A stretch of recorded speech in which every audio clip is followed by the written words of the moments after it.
Вспомнила, как в начале своей практики я еще толком не понимала, в чем моя специализация, с чем я могу и хочу работать. Ну и бралась почему-то за все запросы. Как у меня выросла семья с ребенком, ну, достаточно явным таким симптомом. Я работала с этим симптомом.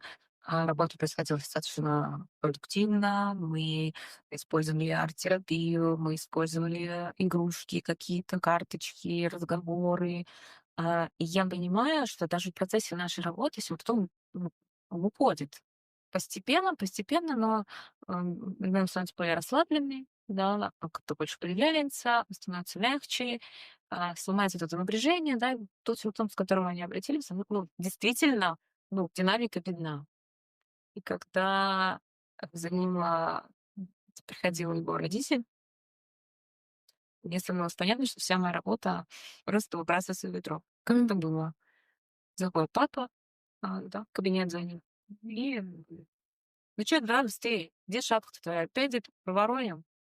Куртку застегивай, что, не можешь попасть, блин, в этот замок? Давай помогу. Сам еще не можешь сделать. Пошли уже быстрее. Все, давайте, до свидания. Ну вот. И я понимаю, что бы мы ни делали здесь, как бы мы ни поддерживали этого человека, этого маленького человека, он возвращается в свою среду, и там сталкивается с множеством неприятностей. Нам необходимо работать с родителями.